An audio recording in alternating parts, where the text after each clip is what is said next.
Monsieur, bonjour et bienvenue sur Sangweya Congo, la chaîne qui vous informe. Vous êtes sans ignorer que à l'actualité ou à la une de l'actualité ici en République démocratique du Congo, c'est la condamnation de Monsieur Vital Kamerhe pour avoir détourné les frais qui ont été alloués aux travaux des 100 jours lancés par les présidents de la République. On va essayer de parler de ces sujets, mais aussi de voir l'impact de ces procès sur la continuation du pouvoir du président de la République, Félix Tshisekedi, mais aussi de sa gouvernance.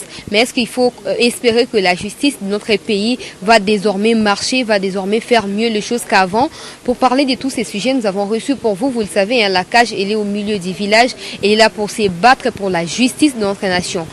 La CAJ a toujours milité pour l'égalité au niveau de la justice pour les Congolais. C'est comme ça qu'elle s'appelle Association congolaise d'accès à la justice. Et nous sommes avec son président, Maître Georges Kapiamba, avec qui on va décortiquer tous ces sujets. Bonjour et bienvenue. Bonjour madame.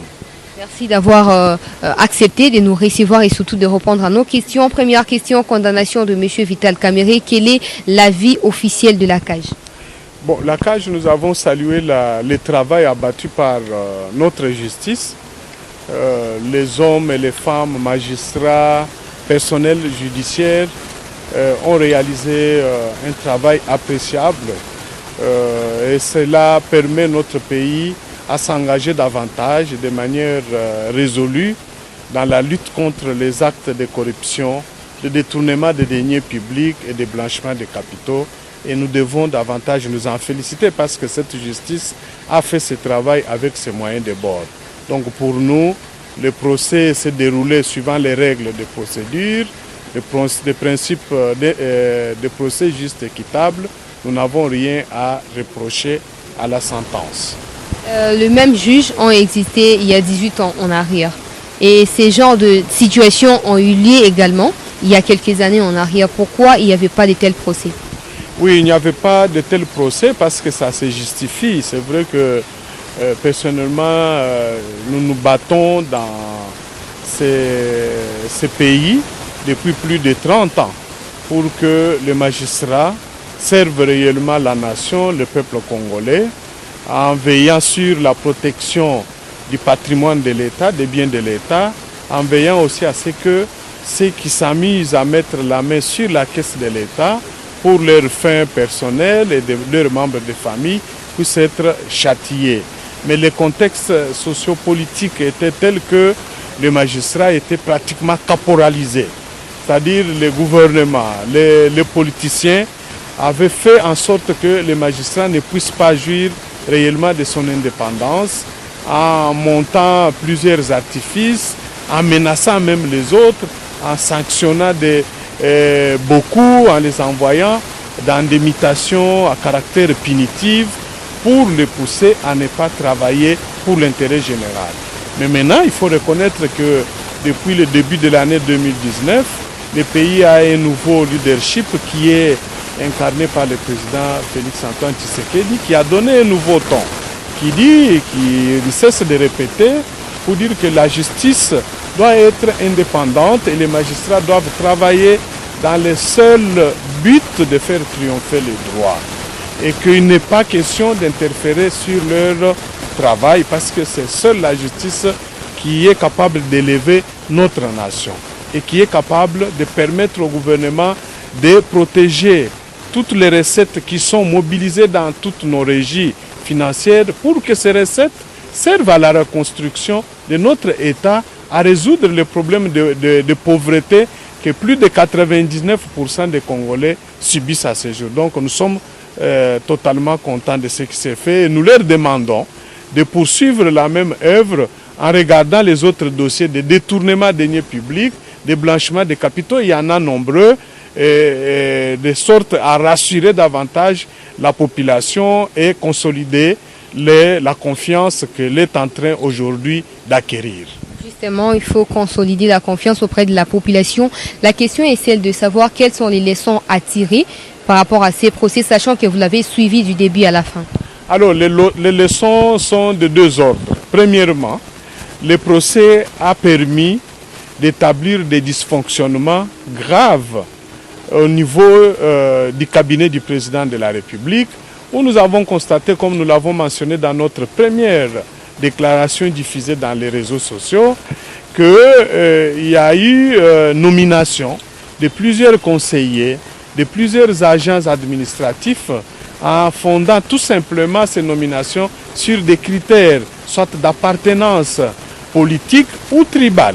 C'est ce qui fait qu'aujourd'hui, lorsque vous prenez les personnes qui sont nommées à la présidence de la République, vous allez constater dans les cabinets que c'était principalement des provinces qui émergent. Soit c'est de la province du Grand Kasaï ou c'est de la province du Grand Kivu. Et ça, c'est anormal. On a vu aussi qu'il y a eu des fonctions qui ont été dédoublées.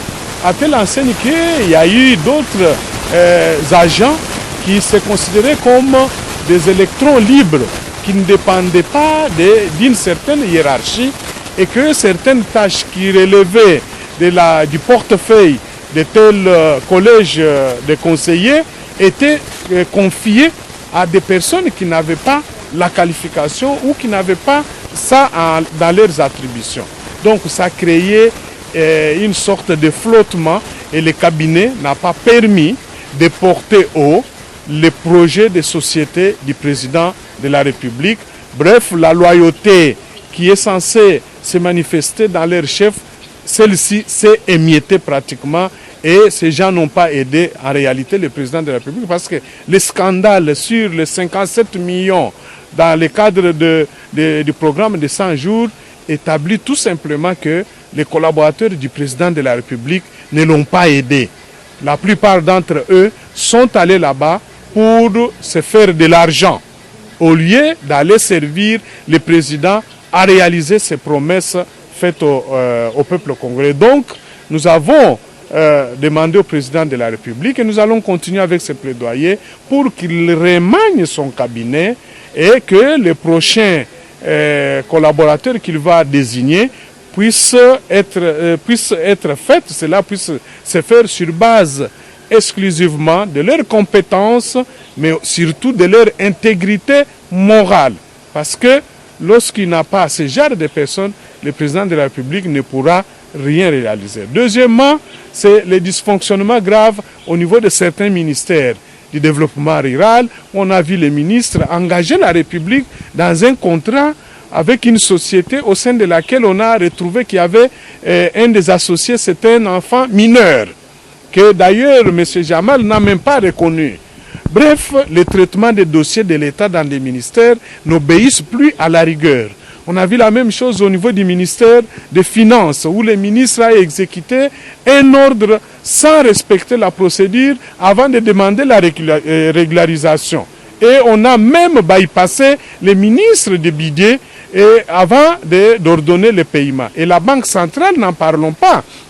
Des graves dysfonctionnements ont été révélés par les procès où on a constaté la Banque centrale payer pour le compte de l'État à la société Samibo 35 millions de dollars à travers la banque Robank, alors que l'argent devait atterrir sur un compte logé à l'Ecobank. L'argent a été retiré cash au niveau de la Robank sans que la Banque centrale n'ait fait plutôt un suivi ou qu'elle n'ait même pas pris des sanctions contre les responsables de la Banque centrale.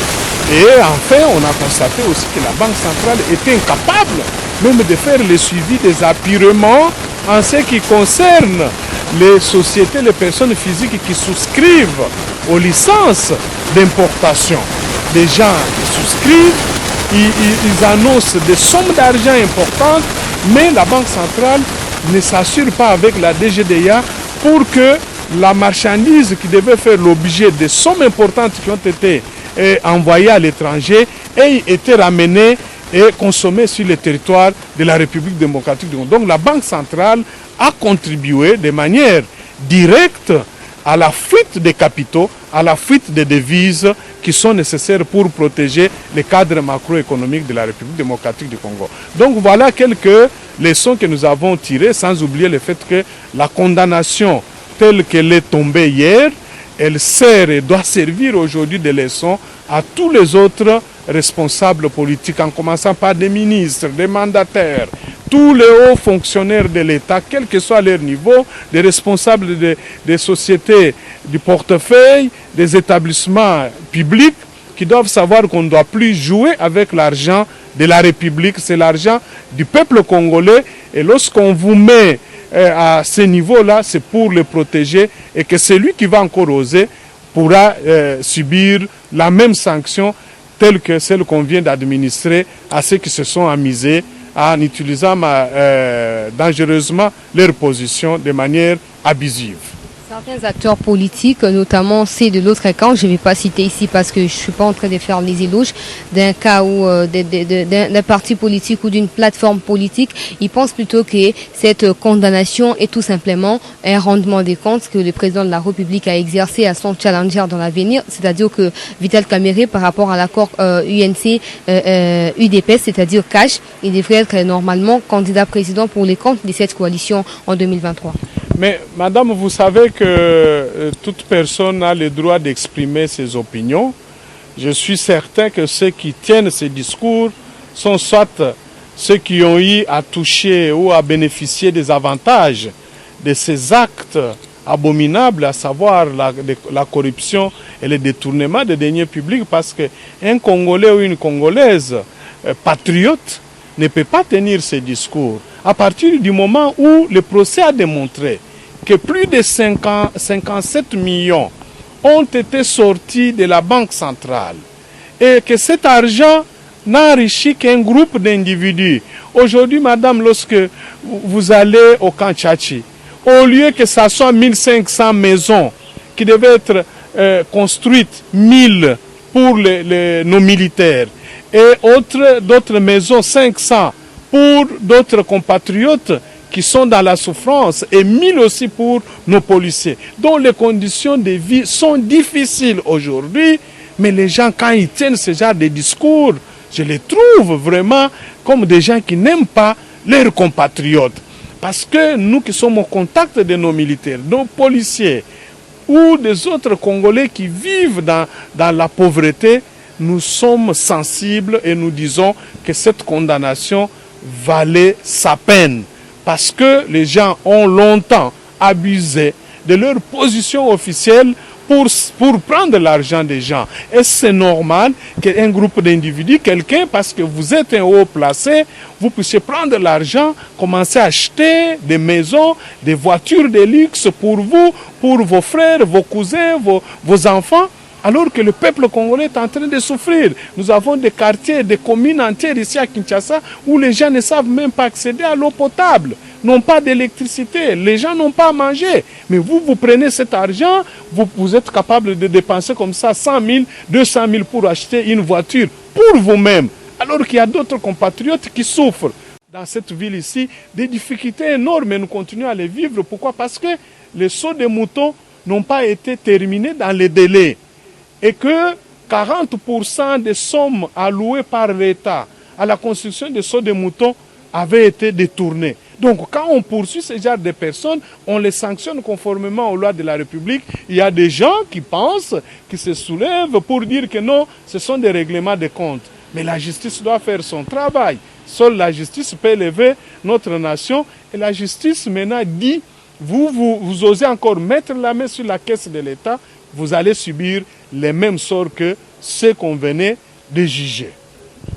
Plutôt avant les verdicts d'hier, c'est-à-dire que c'était le vendredi, bras de fer, si je peux appeler ça comme ça, entre les tribunaux des grandes instances, mais aussi la Cour constitutionnelle. Qu'est-ce que la Cour vient faire dans cette affaire, sachant que les délais qui a été prévu, par exemple, par les tribunaux pour un recours, pour une démarche au contraire de celle officielle, ait lieu 48 heures expiré. Pourquoi la Cour a demandé les transferts de ces dossiers? Bon, je pense que c'est vrai qu'il est prévu un mécanisme juridique qui peuvent permettre la Cour à se faire transférer un dossier en cours. Mais ce qui s'est passé le vendredi passé était quand même une cacophonie créée par les greffiers de cette Cour. Heureusement qu'il a compris à la suite de la lettre du greffier du tribunal de grande instance, lui démontrant l'impossibilité de lui transférer les 10 dossiers et aussi l'intervention du président de la Cour constitutionnelle qui a démontré que les greffiers auraient agi à son insu.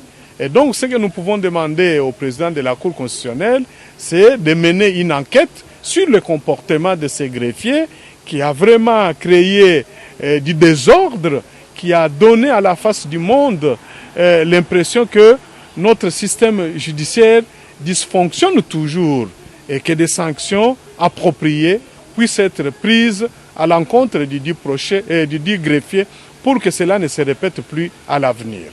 Au regard de tout ce qui s'est passé durant ces procès, est-ce qu'on peut croire désormais que la justice de la RDC recouvre déjà une nouvelle image et en voie d'être restaurée? Oui, la justice, par le travail abattu dans les premiers procès ici qui a concerné les 3 qui ont été condamnés hier, donne de plus en plus de l'espoir. Mais nous devons rester tous mobilisés, vigilants, pour que tous les autres dossiers de corruption, de détournement des deniers publics, d'enrichissement illicites que nous connaissons, ils sont nombreux dans ce pays.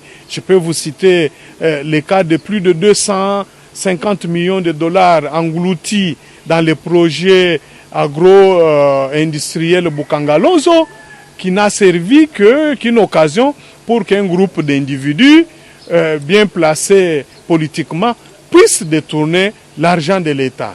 Il y a eu tout un tas de choses, de l'argent détourné pour construire des écoles, pour construire des hôpitaux.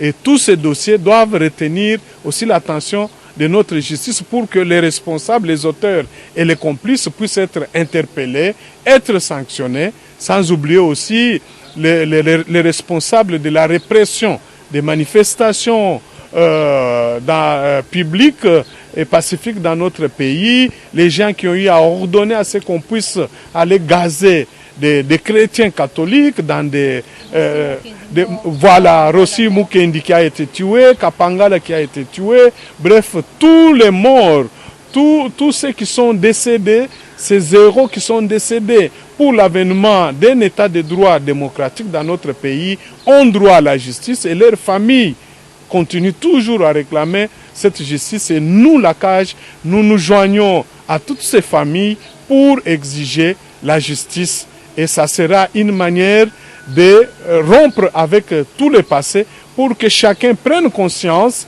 du fait que on ne peut plus gérer le pays comme on l'a géré hier. Quand vous êtes ministre, vous êtes président de la République, vous devez savoir que c'est une charge, c'est un devoir. Vous ne devez pas venir en politique pour vous enrichir. Donc voilà pourquoi nous soutenons cet élan pour lequel nous nous battons avec d'autres Congolaises et Congolais, sans oublier le travail des médias depuis plus de 30 ans. Voilà, Maître Georges Kapiamba, on continue avec vous. Finalement, quel est ou quel sera l'impact de ces procès sur la gestion du pouvoir du président de la République ou tout simplement sur sa gouvernance? Ça doit permettre au président de la République notamment de consolider l'état de droit, de montrer finalement au peuple congolais que son leadership consiste à réaliser les promesses qu'il a faites au peuple. Parce que parmi ces promesses, il a dit qu'il va travailler ardemment pour la restauration d'un état de droit. Et donc, le fait pour le président de la République de s'être abstenu de manière courageuse d'interférer dans ce procès alors qu'il impliquait l'un de ses plus proches collaborateurs et un de ses alliés potentiels politiques a permis à ce que ce procès aille jusqu'au bout. Et donc, c'est aussi à l'actif du président de la République parce que sans lequel ce procès ne se serait jamais produit. Vous vous rappelez que dans les années antérieures, on ne pouvait jamais vivre ça. On allait déjà faire ravir ou faire classer ce dossier sans suite par une simple injonction. Mais lui a agi de manière à empêcher que les magistrats ne subissent une quelconque interférence. C'est déjà une très bonne chose et je crois que ça augure quand même des lendemains meilleurs. Et si ça continue comme ça, cet élan, ça va permettre au gouvernement d'engager les années à venir beaucoup de recettes parce que l'autre cible qui doit s'inscrire au moins dans les viseurs de la justice, ce sont tous les agents de régie financière, des GDA, des GI, des GERAD, tous ceux qui participent à la collecte des fonds de l'État, ils collectent $2000 pour le compte au lieu que ça soit pour le compte de l'État, lui collecte $2000, mais il met dans la caisse de l'État $200, il se sert de $1800. $50,000, il met dans ses poches, il met dans la caisse de l'État $1000. Donc les gens, des individus, sont devenus plus forts financièrement, plus riches que l'État. Les meilleurs véhicules, ce sont des individus. Les meilleures cliniques médicales, hôpitaux, ce sont des individus. Mais bref, ces individus s'enrichissent sur le dos de l'État, sur le dos du peuple congolais qui s'appauvrit davantage. Donc, ça va permettre au président de faire cesser ce genre de pratiques et redonner à l'État sa place, que l'État devienne, lui, le vrai riche. C'est lui qui doit résoudre les problèmes des citoyens, au lieu que nous commencions à voir, ce sont des individus qui transportent des cartons de médicaments ou pour aller faire un don dans un hôpital, ou avec un véhicule ou pour donner à tel service. Mais où est le rôle de l'État si ce sont des individus maintenant qui eux deviennent riches et l'État n'est pas capable d'acheter de donner des moyens de transport à ces agents et fonctionnaires de l'État? C'est anormal. Donc, je crois que tout cela mis ensemble, si cet élan continue, ça va être une bonne chose, sans oublier le fait qu'il faudrait que le président de la République remanie son cabinet pour avoir des collaborateurs compétents, des gens d'intégrité, des gens qui vont aller travailler à côté de lui pour l'aider à réaliser ses promesses dans l'intérêt du peuple congolais. Georges Kapiamba, tout simplement, cette condamnation n'a pas manqué de susciter de réactions de partout. Je vais vous lire la déclaration de la Cinco par les biais de son secrétaire général, Abbé Cholé. C'est très tôt pour dire si c'est du sérieux, il faut observer, voir si c'est quelque chose qui a été fait pour régler des comptes politiques ou c'est vraiment une nouvelle dynamique. Il y a beaucoup d'autres cas qui attendent la justice. Quand je vois les victimes de répression sous Kabila, elles méritent justice, a déclaré l'abbé Cholé, secrétaire de la Cinco.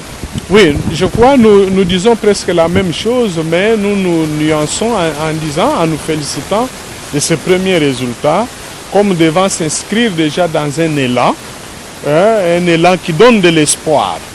Mais c'est vrai que nous devons continuer à nous battre pour que cet élan se consolide, de sorte que tous ceux qui ont eu à voler l'État, à tuer ou à ordonner à ce qu'on tue des pauvres manifestants, que ces gens rendent aussi compte devant la justice, et c'est cela qui pourra consolider la confiance entre le peuple et la justice, entre le peuple et ses dirigeants. Et nous soutenons, nous partageons les mêmes points de vue de la Cinco, mais tout en faisant la petite nuance, en considérant que ce qui s'est fait doit être aussi capitalisé.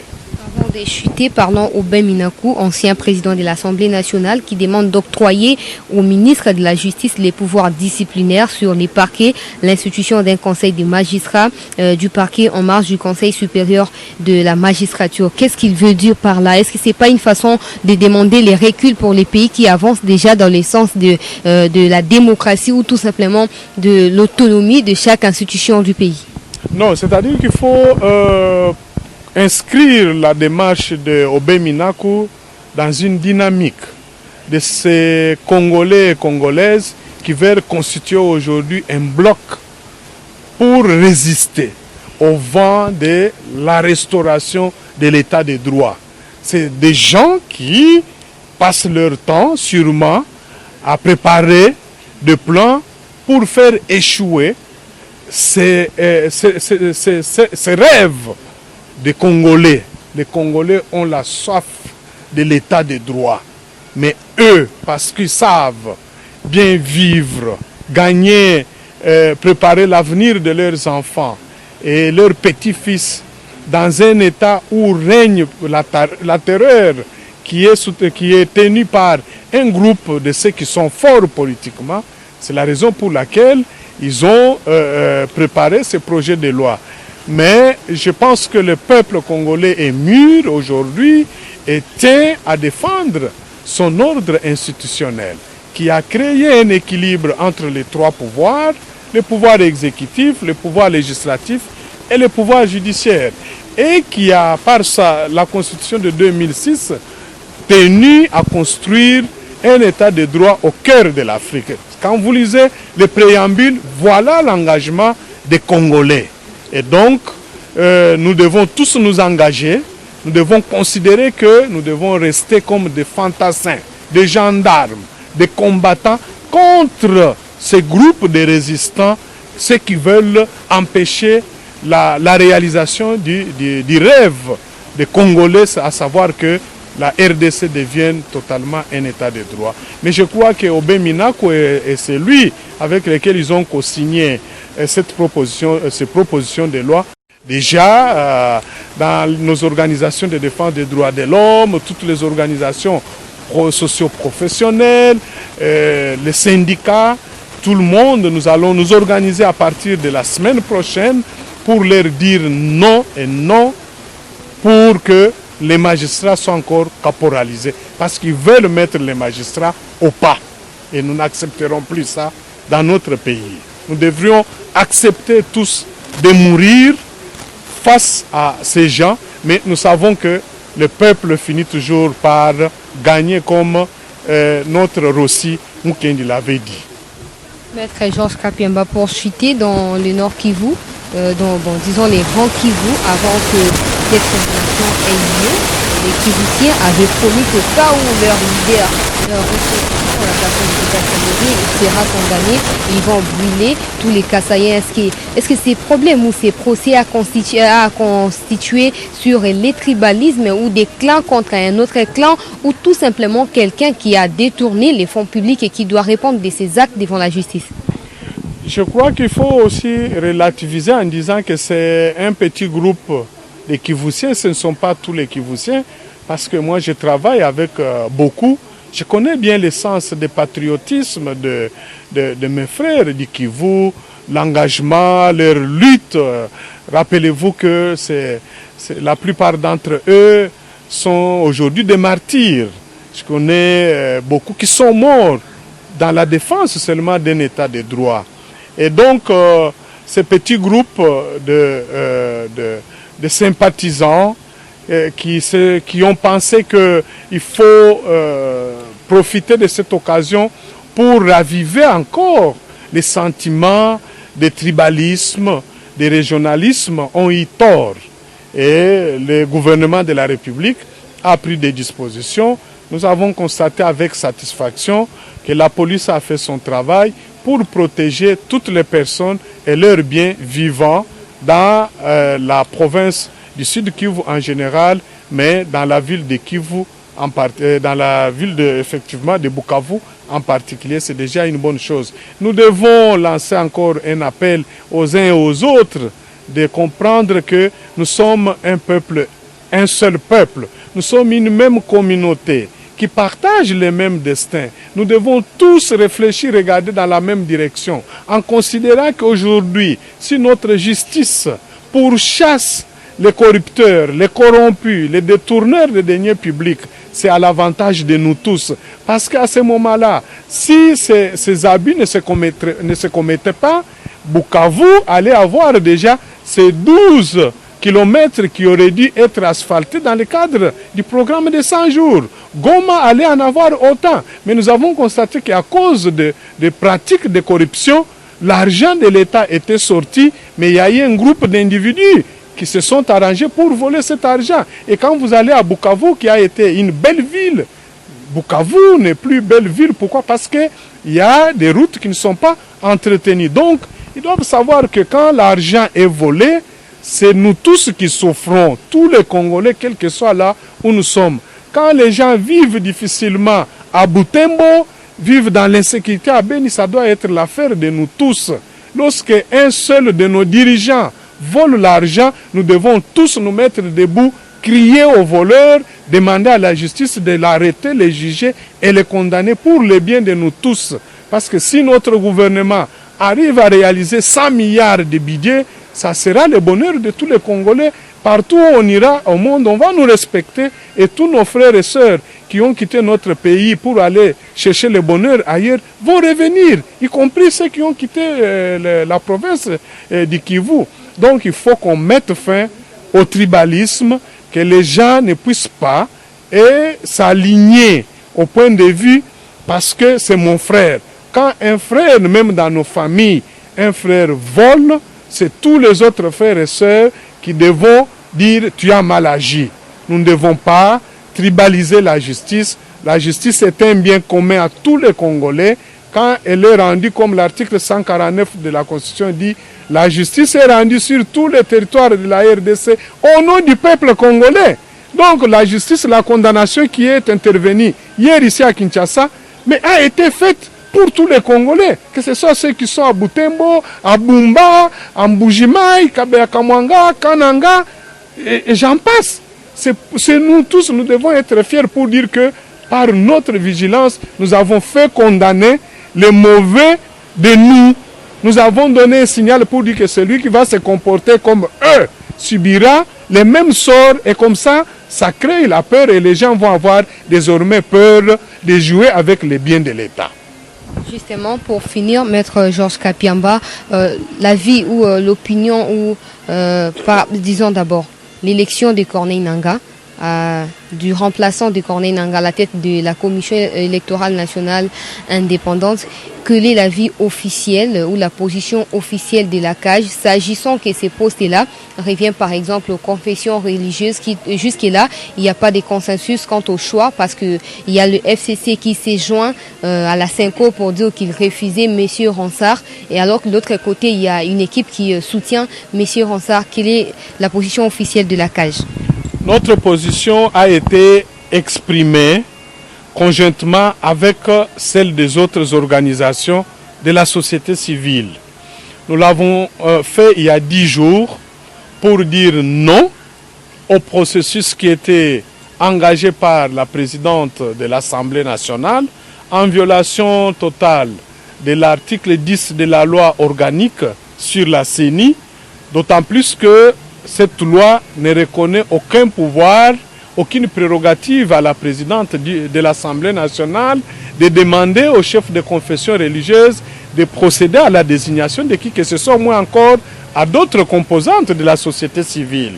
De deux, nous avons réaffirmé qu'après les élections chaotiques qui nous ont été offertes par les comités ou les bureaux dirigés par Corneille Nangaa dans ces pays, qui ont participé même à des actes de violence, qui ont même, les dites élections, divisé même les Congolais, tout le monde a été unanime pour reconnaître qu'avant d'organiser les prochaines élections, nous devons d'abord procéder par réformer la loi électorale et aussi restructurer la CENI.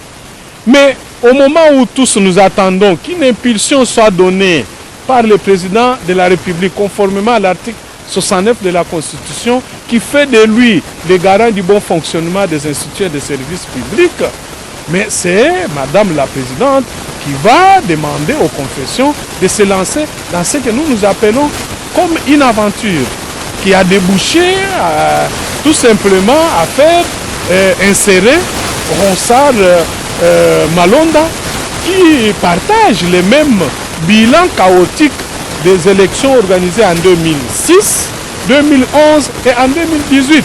Et voilà l'homme qu'on voudrait mettre à la tête de notre CENI pour rééditer les mêmes élections chaotiques. Et donc, nous nous sommes totalement opposés à ce processus. Nous continuons avec notre plaidoyer, nous continuons à sensibiliser le peuple pour que tout le peuple congolais refuse ce schéma de la mort, pour que le peuple congolais s'approprie cette fois-ci de son processus électoral, parce que nous sommes tous aujourd'hui conscients que le vote du Congolais a été quelque part faussé en 2018, principalement aux élections législatives et provinciales. Nous avons aujourd'hui des députés qui ont été en réalité désignés. Pourquoi? Parce que les votes des Congolais n'avaient pas été respectés par les bureaux dirigés par Corneille Nangaa et auquel a participé activement Ronsard Malonda. Et donc voilà, c'est comme pour dire on voudrait primer c'est lui qui a mal travaillé pour la République. C'est lui qui veut plonger la République dans le chaos. On voudrait encore en faire aujourd'hui un homme considérable, respectable. Non. Ronsard Malonda ne vaut pas à ses postes. Il doit être sanctionné négativement et il doit subir au moins les rejets de la société parce que lui, comme Corneille Nangaa, comme tous les autres membres du bureau passé, ils ont travaillé pour leurs propres intérêts. La preuve, c'est que la plupart des membres de l'ancien bureau, comme de l'Assemblée plénière, se sont faits, ont fabriqué leurs propres députés. Et nous savons aujourd'hui les identifier, ils sont là nombreux. Donc ils ont travaillé pour leurs propres intérêts, pour les intérêts d'une famille politique. Et il n'est plus question qu'on leur laisse cette responsabilité parce qu'ils ne méritent plus la confiance du peuple congolais. Ils ne travaillent pas pour le bien commun. Voilà notre position. Et nous allons travailler avec l'ECC, l'Église catholique, et nous félicitons en passant aussi la position ferme et claire qui a été affichée depuis avant-hier par l'Église kimbanguiste, qui a dit n'avoir jamais soutenu la candidature de Ronsard et ne se sent pas être lié par cette aventure qui a été réalisée par un groupe d'individus qui ont, il faut le dire, déçu le peuple congolais ainsi que leurs fidèles respectifs. Votre dernier mot? Le dernier mot pour moi, c'est de dire que la République démocratique du Congo est notre bien commun. Nous n'avons que ce pays. Regardez pour ceux qui voyagent. Nous qui voyageons régulièrement, ayons à cœur la souffrance que certains de nos compatriotes, hommes, femmes, jeunes, vivent à l'étranger. Ils sont obligés de quitter notre pays pour aller chercher la vie ailleurs. Regardez ce qui s'est passé en Angola. On a refoulé combien de Congolais parce que ces Congolais ne se sentaient pas protégés ici chez nous, ne savaient pas vivre. Mais nous ne devons pas continuer comme ça. Regardons nous-mêmes ici à Kinshasa. Il y a des quartiers où on ne peut pas aujourd'hui circuler. Pourquoi? Parce qu'il y a non seulement l'insécurité, mais il n'y a pas de route. Les gens n'ont pas de l'eau à boire, n'ont pas d'électricité. Mais qui doit répondre à ces problèmes? Qui doit résoudre ces problèmes? Nos militaires sont mal payés, n'ont pas d'allocation familiale. Nos policiers sont mal logés. Qui doit répondre à tout ça? C'est toujours nous les Congolais à travers notre gouvernement. Mais pour que notre gouvernement ait les moyens qu'il faut, qu'il soit aussi surveillé, nous devons avoir une bonne justice. Et nous devons soutenir nos magistrats. Nous devons rester vigilants. Parce qu'avec la justice, nous allons faire sanctionner ceux qui se complaisent à voler notre argent. Ceux qui font que, au lieu que nous ayons de l'argent pour terminer, à faire asphalter les routes, donner de l'eau, ces gens-là se servent. Nous devons nous mobiliser, faire face à ces groupes d'autres Congolais aujourd'hui qui s'organisent de plus en plus pour constituer, mener une résistance contre les projets bénéfiques de la restauration d'un état de droit dans notre pays. Et je termine par dire que seul un état de droit peut mieux protéger chaque Congolais, riche ou pauvre, dirigeant ou dirigé. Mais un état qui est constitué seulement par un petit groupe de gens qui se font appeler riches, présidents, des gens qui confisquent eux seuls tout l'argent de l'État, les gens qui eux sont les seuls à être, par exemple, dans la ville de Kinshasa, posséder 10 maisons, 200 maisons, parce qu'ils volent dans la caisse de l'État. Ce n'est pas ce Congo-là qui pourra nous protéger, nous tous. C'est seulement le Congo dans lequel la compétence de chacun doit être reconnue, l'accès aux fonctions de l'État est ouvert plutôt à chacun, l'égalité des chances est respectée, et à ce moment-là, nos enfants pourront trouver un pays, un État construit, ils seront fiers de nous tous parce que nous aurons, nous, cette génération, mené un combat qui aura au moins protégé nos générations futures. Maître Georges Kapiemba, merci. C'est moi qui vous remercie. Merci à vous tous qui nous avez suivis à travers Sangweya Congo. Merci à Jonathan qui était derrière la caméra pour la réalisation de cette émission. Je vous retrouve dans un tout prochain numéro. À bientôt.